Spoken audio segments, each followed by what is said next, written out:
មេសវឿនចានៅក្នុងកាន់ទី7ចាចឹងជាកិច្ចបន្តចាខ្ញុំបកណាសូមធ្វើការភ្ជាប់ទៅប្រគុណម្ចាស់គណៈចំណាក់បរោប្រឹងព្រែមគណៈបានការនិមន្តចូលរួមគណៈសូមនមស្ការថ្វាយបង្គំម្ចាស់សាធុបងគណៈទទួលខាងព្រះអង្គច្បាស់ហើយគណៈសូមរតនានិមន្តប្រគេនទៅព្រះអង្គតែម្ដងសូមរតនានិមន្តតាមការគួរគណៈសាធុបងនឹងឯខាងដើមនេះសូមក្រាបថ្វាយបង្គំដល់ព្រះរតនត្រ័យដោយសេចក្តីគោរពលើចិត្តជ្រះថ្លាហើយពោដល់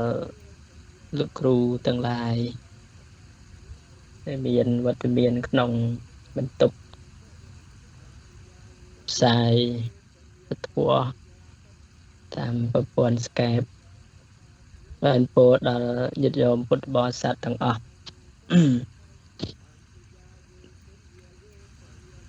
ចឹងក្នុងថ្ងៃនេះយើងបានសិក្សានៅក្នុងវេសន្តរជាដកហើយក៏បានការចូលរួមពីលោកគ្រូទាំងឡាយបានវិភាគហើយនឹងឆ្លើយសំណួរខ្លះហ្នឹងហើយអាត្មាក៏មិនជាចូលរួមឆ្លើយសំណួរអីបន្ថែមទៅទៀតទេហ្នឹងហើយតែគ្រាន់តែចង់ចូលរួមពីខ្លឹមសារពធខ្លះដើម្បីឲ្យញាតិញោមពុទ្ធបរិស័ទហ្នឹងហើយស្ដាប់គ្រាន់បានជាអាហារសម្រាប់ឧបត្ថម្ភទំនុកបំរុងដល់ចិត្តហ្នឹងហើយដោយសារតែចិត្តហ្នឹងវាពិបាកក្នុងការទូមានហ្នឹងហើយចិត្តពិបាកអញ្ចឹងណាគឺថាចិត្តតាំងគុតតាំងសុខាវហੰព្យាយាមដេញខ្មាំងពីចិត្តសន្តានគ្រប់គ្រងស្ងួនចិត្តដោយកម្មកល្យានទើបនាំមកបានសុខសាន្តក្នុងលោកនឹងគឺអញ្ចឹងណាឬក៏ថាថ្ងៃបណ្ដើកូនបញ្ឆោតនេត្រាមាយាកាមាបញ្ឆោតប្រុសស្រី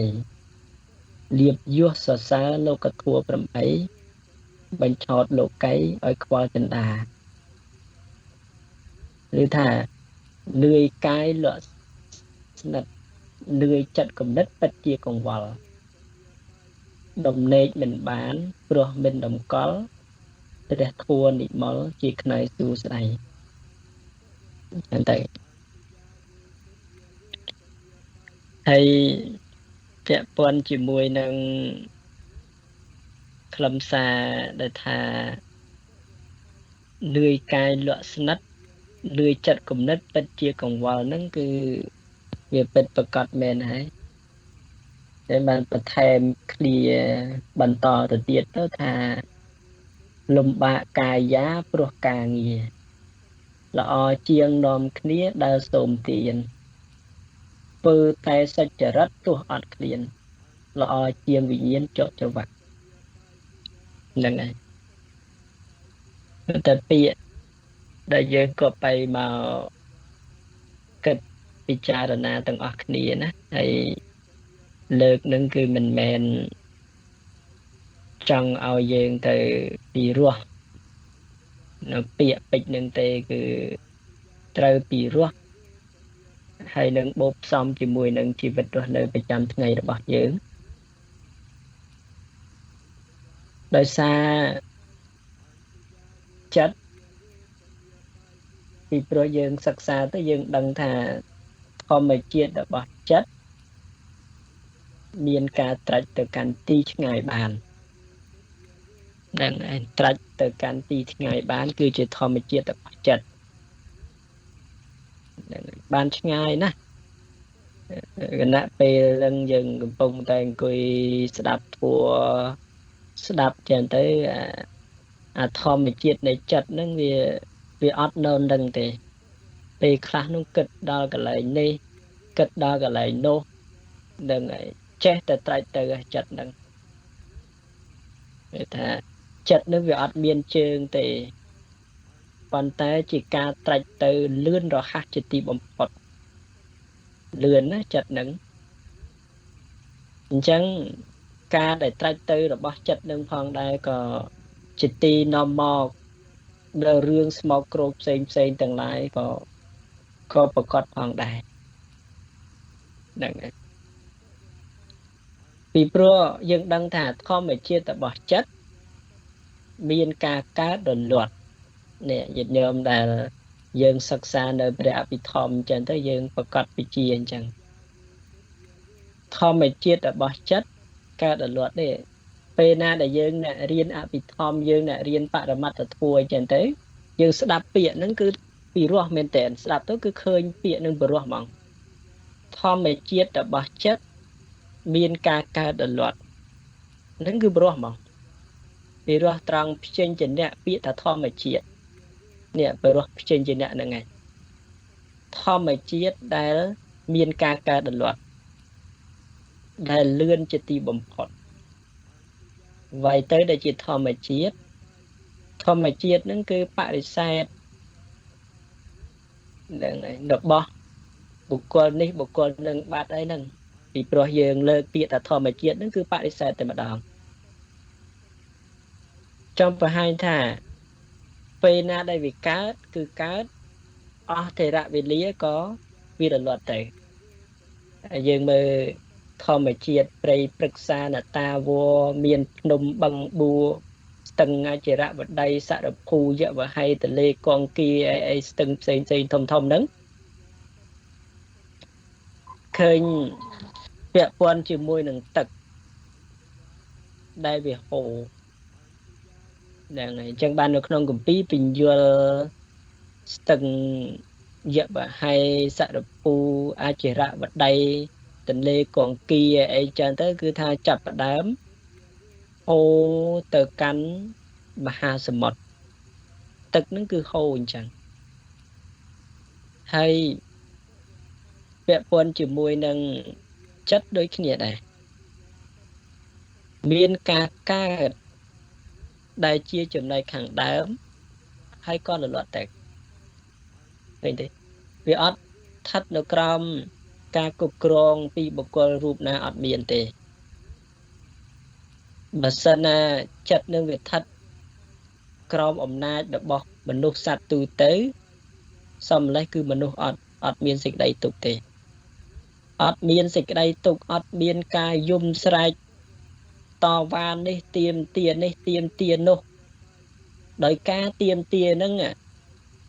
គឺមិនបានទេទាមទារមិនបានផងប៉ុន្តែសួរថាហេតុអីបានចេះតែទាមទារថានឹងមកពីអត់យល់អំពីធម្មជាតិអត់យល់អំពីលក្ខណៈរបស់ធម្មជាតិបានចេះតែទាមទារចេះតែចង់បាននឹងចឹងហើយពេលយើងគិតទៅថាការទាមទារការចង់បានទាំងអស់ហ្នឹងវាបានដោយបំណងផងប្រាថ្នាទេទាមទារឡើងពីតូចមករហូតមកដល់វ័យប៉ុណ្ណឹងរហូតដល់ជាតិស្លាប់ទៅវិញទៅទាមទាររហូតទោះថាតើអ្វីដែលយើងទាមទារទាំងអស់នឹងបានដោយបំណងផងប្រាថ្នាទេអត់បាននឹងអាកន្លែងនឹងបញ្ជាក់ថាជាធម្មជាតិដែលពាក្យថាចិត្តនឹងឲ្យឈ្មោះថាជាធម្មជាតិគឺអញ្ចឹងតែដល់ពេលទាមទារមិនបានចាប់ដើមកើតទុក្ខក្តៅក្រហាយអន្ទះអន្តែងរស់នៅនឹងមិនបានសេចក្តីសុខទេតែពោលថាអូជីវិតនឹងគឺទុក្ខអូយទុក្ខជីវិតនឹងលំបាកហូតដល់អ្នកខ្លះឃើញថាលំបាកអញ្ចឹងទៅក៏ចាប់ដើមទៅប្រៀបធៀបជាមួយជីវិតប្រសង់បានបួសជាប្រសង់អីចឹងទៅមិនទៅមានកង្វល់ប្រមាណទេមែនតែនទៅគិតថាបួសជាប្រសង់ គឺថាការណាដែលបួសជាប្រសង់ហ្នឹងគឺថាមិនមានសេចក្តីទុក្ខហើយតែនិយាយថាគុណម្ចាស់នៅមួយអង្គឯងអញ្ចឹងមានខណ្ឌតែមួយទេយល់អញ្ចឹងមានខណ្ឌតែមួយទេពេលខ្ញុំកណានេះខណ្ឌ3 4នេះហ្នឹងឯងខណ្ឌ3 4ហើយគិតតែខណ្ឌខ្លួនឯងមិនគ្រប់ទេតែគិតខណ្ឌគេផ្សេងទៀតហ្នឹងគឺថាស្មុកស្មាញណាជីវិតលោកម្ចាស់ស្រួលអើយស្រួលមិនបាច់គិតអីគិតនោះបានបណ្ណាឆាន់បណ្ណោះដែលយើងគិតសភាពហ្នឹងគឺយើងអញ្ចឹងហើយមែនតើទៅយើងគិតជំនួសគេទៀតពេលហ្នឹងគិតជំនួសលោកទៀតហ្នឹងគិតជំនួសលោកទៀតតាអានពេលនេះមិនគិតជំនួសលោកហើយកន្លែងណាដែលបញ្ជាក់ថាគិតជំនួសលោកគិតត្រង់ថាបួសលោកគឺស្រួលមានខណ្ឌតែមួយនោះគិតជំនួសលោកបាត់ហើយបើលោកមិនបានគិតទៅយើងគិតជំនួសបាត់ហើយហ្នឹងហើយដល់ច្រើនគឺនាំគ្នាគិតអញ្ចឹងបើសិនណាយើងមិនព្រមស្គាល់អំពីលក្ខណៈរបស់ធម្មជាតិរបស់ចិត្តទេណាទោះបីថាយើងមានខណ្ឌតែមួយក៏ដោយក៏មិនអាចស្វែងរកសេចក្តីសុខបានបើអ្នកដែលយល់អំពីច្បាប់របស់ធម្មជាតិដែលឈ្មោះថាជាធម្មជាតិដែលជាការកើតហ្នឹងទោះបីខណ្ឌ100ក៏ដោយក៏នៅតែស្វែងរកសេចក្តីសុខបានអញ្ចឹងយើងមើលព្រះសម្មាសម្ពុទ្ធព្រះអង្គបានរួចផុតចេញចាកអំពីសេចក្តីទុក្ខអញ្ចឹងការដែលរួចផុតចេញចាកអំពីសេចក្តីទុក្ខដោយព្រះអង្គយល់ដឹងច្បាស់អំពីដំណើរនៃធម្មជាតិនេះយល់ច្បាស់ដឹងច្បាស់អំពីដំណើរនៃធម្មជាតិហ្នឹងបានព្រះអង្គយកធัวទាំងអស់នឹងឯងមកសម្ដែងប្រាប់ចង្អុលប្រាប់សួរថាព្រះអង្គសម្ដែងប្រាប់ចង្អុលប្រាប់សម្ដែងចំពោះអីថាសម្ដែងចំពោះខណ្ឌហ្នឹងឯតាសម្ដែងចំពោះខណ្ឌនេះតាខ្លួនព្រះអង្គមានខណ្ឌ5ឯតារូបវេទនាសញ្ញាសង្ខារវិញ្ញាណមានឯតាមានប៉ុន្តែចិត្តរបស់ព្រះអង្គអត់មានជាប់នៅក្នុងខណ្ឌហ្នឹងទេអត់មានជាប់នៅក្នុងខណ្ឌហ្នឹងទេចិត្តរបស់ព្រះអង្គនឹងគឺចឹងយ៉ាងហ្នឹងដល់ពេលចិត្តរបស់ព្រះអង្គអត់ជាប់នៅក្នុងខណ្ឌទោះបីមានខណ្ឌប្រមាណក៏ដោយ10000មកកោត1លានខណ្ឌក៏ដោយក៏មិនជាបញ្ហាអត់មានអីជាបញ្ហាទេចឹងមិនន័យថាបើយើងគ្រាន់តែលើពាក្យថានៅជាប្រសង់ស្រួលខណ្ឌតែមួយខ្ញុំនេះខណ្ឌ4 10នេះកូនចៅអីច្រើនហ្នឹងឯងចឹងពេលយើងគិតហ្នឹងយើងគិតជំនួសលោកបាត់ហើយហ្នឹងគិតជំនួសបាត់ហើយហ្នឹងយើងយកខណ្ឌលោកមកមួយទៀតបាត់ហើយហ្នឹងអាគិតថាកូនចៅខ្លួនលើយកខណ្ឌរបស់លោកមកមួយទៀតថាជីវិតរបស់ព្រះអង្គស្រួលអាហ្នឹងគឺយករឿងលោកមកគិតតែហ្នឹងអញ្ចឹងហើយសូមបញ្ជាក់ថាខណ្ឌ1ក៏ដោយខណ្ឌ2ក៏ដោយខណ្ឌច្រើនក៏ដោយបើសិនយើងយល់អំពីច្បាប់របស់ធម្មជាតិយល់ដឹងពីលក្ខណៈទាំងអស់នឹងបានណាអត់មានអីជាបញ្ហាទេអត់មានអីជាបញ្ហាទេនឹងចឹងហើយស្មាននិយាយដល់កន្លែងនេះថាសូមនិយាយឲ្យទៅបន្តិចទៀតចាស់ពាក់ព័ន្ធជាមួយនឹងយើងនិយាយថាប្រសង់ស្រួលបួសជាប្រសង់ស្រួលថាមានខណ្ឌតែមួយអានេះគឺថ្មនិយាយតាមពាក្យញាតិញោមទេណាពេលខណ្ឌនេះមាន5អញ្ចឹងមិនមែនមួយរូបវេទនាសញ្ញាសង្ខារនៃវិញ្ញាណអញ្ចឹងណាប៉ុន្តែថាអាត្មានិយាយលើពាក្យដែលញាតិញោមមកសានិយាយអញ្ចឹងហ្នឹងបើយើងគិតថាស្រួលអញ្ចឹងបើយើងចង់បានតែស្រួលអញ្ចឹងតើឯណាទៅដែលជាសេចក្តីសុខពិតប្រាកដបើចង់ទៅស្រួលអញ្ចឹងអាការណាដែលចង់បានស្រួលចង់បានសំណុកចង់បានអីហ្នឹងនេះឯងគឺជាបន្ទិលរបស់អ្នកបួសនិយាយគិតដល់កន្លែងហ្នឹងទៀតកាលណាដែលគិតចង់សុខចង់ស្រួលដោយឃើញសភាពលក្ខណៈហ្នឹងឯងគឺជាបន្ទិលរបស់អ្នកបួសមិនទៅរបស់អ្នកបួសទេជាបន្ទិលរបស់ពួកសាមណៈព្រាហ្មណ៍ទាំងឡាយដល់ប៉ុណ្ណឹងដល់ពេលយើងទៅឲ្យតម្លៃទៅអញ្ចឹង អូព្រះអង្គស្រួលណាស់ឆាន់បានឆាន់ហើយអញ្ចឹងទៅសម្រាប់ឬក៏សឹងអញ្ចឹងទៅយើងនិយាយអញ្ចឹងចាស់ហើយក៏កាន់សភៅកាន់អីរៀនអញ្ចឹងទៅអូស្រួលណាស់ខ្ញុំនិយាយពីគិតអូយគិតកូនគិតចៅគិតលុយបងថ្លៃសាលាកូនផងគិតរឿងបាយទឹកនំនែកគិតរឿងលក់ដូរគិតរឿងផ្ទះរឿងសម្បែងអូនិយាយពីគិតមែនតើគិតណាស់នឹងឲ្យខ្ញុំគិតណាស់អញ្ចឹងទៅដល់ពេលមើលអាឃើញសភាពនៃការលំបាកហ្នឹងក៏ទៅប្រៀបធៀបជាមួយនឹងអញ្ចឹងមិនន័យថាយើងកំពុងតែឲ្យតម្លៃលើសភាពនៃសេចក្តីសុខដោយមិនមែនជាសុខដែលសម្មាសម្ពុទ្ធព្រះអង្គសម្ដែងឯណាព្រះអង្គពោលអំពីលក្ខណៈនៃសេចក្តីសុខគឺសុខដោយអំណាចនៃកាមឬអមិស្សៈទាំងអស់នឹងទេសេចក្តីសុខទាំងអស់នឹងឯងគឺជាអមិស្សៈឬក៏ជាមន្ទិលជានុយរបស់អ្នកបួសហ្នឹងហើយដូចជាមានសម្ដែងក្នុងបីដកណាទេដូចតាមជាងហ្នឹងអីធ្លាប់អានទៅចុះឃើញព្រះសម្មាសម្ពុទ្ធព្រះអង្គសម្ដែងពីលៀបសការៈឈ្មោះថាជាការសម្លាប់ហើយឈ្មោះថាជាទីតាំងរំខានដល់ពួកសាមណព្រាហ្មណ៍នេះព្រះអង្គសម្ដែងអញ្ចឹងហ្មងណាលៀបសការៈជាទីតាំងឬក៏ឈ្មោះថាជាការរំខានដល់ពួកសាមណព្រាហ្មណ៍ទាំងឡាយរហូតដល់ព្រះអង្គសម្ដែងប្រៀបធៀបថាប្រៀបបីដូចជាសេះអាសដរបន្ទាប់ពីទៅសោតកូនហើយស្លាប់ខ្លួនឯងឬក៏ប្រៀបបីដូចជាដើមចេកបន្ទាប់ពីហ្នឹងហើយដើមចេកបន្ទាប់ពីមានចេញផ្លែចេញអីមកអញ្ចឹងទៅឈ្មោះថាសម្លាប់ដើមខ្លួនឯងដូចជាឫស្សីដូចជាបបោះបកាបបោះអីចឹងទៅឈ្មោះថាជាការសម្លាប់ខ្លួនឯងនឹងព្រះអង្គសម្ដែងអញ្ចឹងហ្នឹងហើយ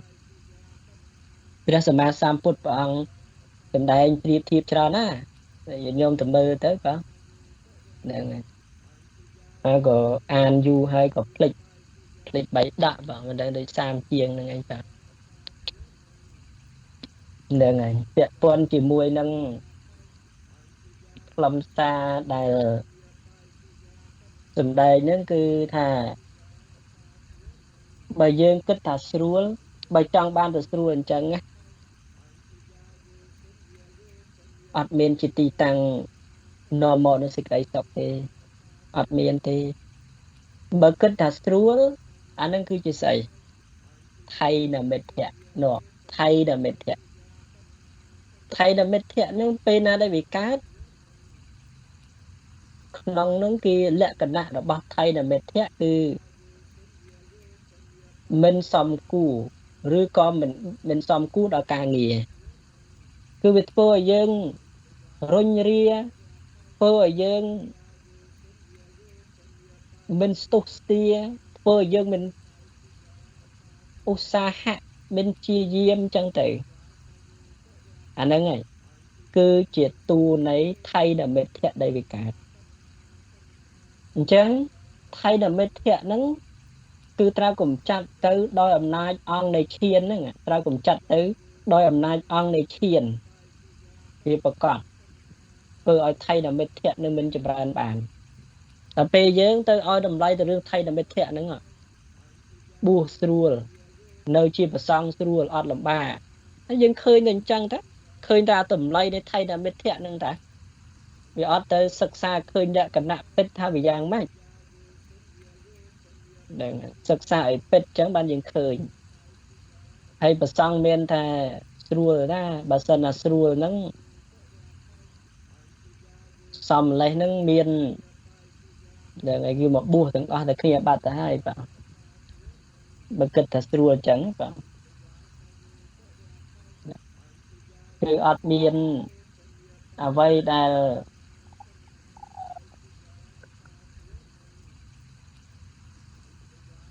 ដឹងហើយបាទសូមអធិស្ឋានផងបរិសាឡានពេទ្យដឹកទៅតែ24ម៉ោងបាទចឹងទៅ ពាក់ព័ន្ធជាមួយនឹងរឿងបួសរឿងស្អីហ្នឹងគឺអត់ស្រួលទេគិតពិចារណាមើលថាបួសហ្នឹងកាលណាដែលបួសឈ្មោះថាសត្រូវរបស់អ្នកបួសគឺនិវរណធម៌ហ្នឹងក៏សម្បើមដែរសត្រូវរបស់អ្នកបួសគឺសេចក្តីសុខហ្នឹងឯងសេចក្តីសុខហ្នឹងសេចក្តីសុខដោយអំណាចនៃអមិស្សៈហ្នឹងឯងប៉ុន្តែអ្វីដែលសំខាន់បំផុតហ្នឹងគឺជាការគ្រប់គ្រងចិត្តនេះគ្រប់គ្រងចិត្តរបស់អ្នកបួសហ្នឹងគឺគ្រប់គ្រងចិត្តហើយការគ្រប់គ្រងចិត្តហ្នឹងកុំមើលតម្លៃទៅខាងក្រៅកុំវាតម្លៃទៅខាងក្រៅឃើញអេរយាប័តនៅខាងក្រៅឬក៏ឃើញសកម្មភាពនឹងដូចជាទំនេរមើលនឹងគឺផ្សេងណាបើថាប្រសង់បព្វជិតនឹងលោករវល់កិច្ចការងារនឹងគឺកិច្ចការងារដើម្បីលត់ដំបំផ្លាញនៅកិលេសបំផ្លាញនៅតណ្ហាដល់ពេលរវល់ដូចដែលយើងនិយាយមិញខណ្ឌ5ខណ្ឌ6ដែលញោមនិយាយមិញអានឹងគឺរវល់បំរើនៅតណ្ហាហ្នឹងហើយអញ្ចឹងសភាពពីរនឹងគឺមានលក្ខណៈខុសគ្នាអញ្ចឹងន័យថាមិនមែនទៅបួសឲ្យស្រួលទេយើងនិយាយមិញរវល់កិច្ចការងារនឹងរវល់សម្បើមហើយមានតែងាយណាហើយតែអញ្ចឹងនឹងគឺបើនិយាយអំពីថៃនមិទ្ធៈនិវរណធัวអីហ្នឹងចិត្តដាក់បួសទេអត់ចូលចិត្តពួកសាមណៈព្រាហ្មណ៍ទេពួកនិវរណធัวអត់ចូលចិត្តទេរណធัวចូលចិត្តអ្នកណាដែល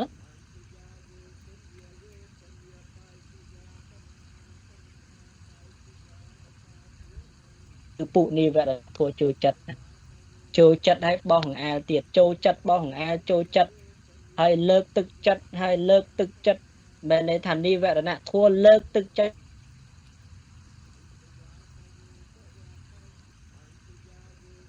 សាមណៈព្រាហ្មណ៍ដោយសារពួកសាមណៈព្រាហ្មណ៍ពេលណាដែលទៅគឺនាំទាំងភ្លើងនាំទាំងអាវុធនាំទាំងអវ័យដែលជាទីតាំងទៅចាក់បំបែកនិវរណធัวហ្នឹងអញ្ចឹងបាននិវរណធัวអត់ចូលចិត្តអញ្ចឹងពេលណាដែលនិវរណធัวមិនចូលចិត្តប្រកាសជាឧស្សាហ៍បង្ហាញខ្លួនណាគឺបង្ហាញខ្លួនដល់អ្នកបួសបង្ហាញខ្លួនអ្នកដែលបដិបត្តិបើសិនណាអ្នកណាដែលមិនបដិបត្តិនៅជាកុហកបំរើរឿងតណ្ហាអីផ្សេងឧទាហរណ៍អញ្ចឹងចាស់រឿងខណ្ឌរឿងអីហ្នឹងនិវរណធัวអត់សូវខ្វល់ប្រហែលទេគ្រាន់តែដល់ពេលលើកទឹកចិត្តបន្តិចបានដល់ពេលលើកទឹកចិត្តបន្តិចបានអត់សូវបញ្ចេញមុខប្រហែលទេប៉ុន្តែបើបញ្ចេញមុខខ្លាំងគឺជាពួកជាមួយដាក់បួសឲ្យបញ្ចេញមុខខ្លាំងហ្មងពួកសាមណៈព្រាហ្មណ៍ហ្នឹងដោយសារពេលណាដែលទៅបរិបត្តិនេះអានេះវាទៅដាស់តឿនរហូតទៅប្រាប់ថៃដែលមេធៈតែបានហើយលោកម្ចាស់ហើយគេទៅប្រាប់អញ្ចឹងបានហើយលោកម្ចាស់ឲ្យមើលកុហកមើលអ្នកដតីហ្នឹងគេមិនធ្វើឲ្យលោកម្ចាស់ឯណាគេមិនបានធ្វើអញ្ចឹងណា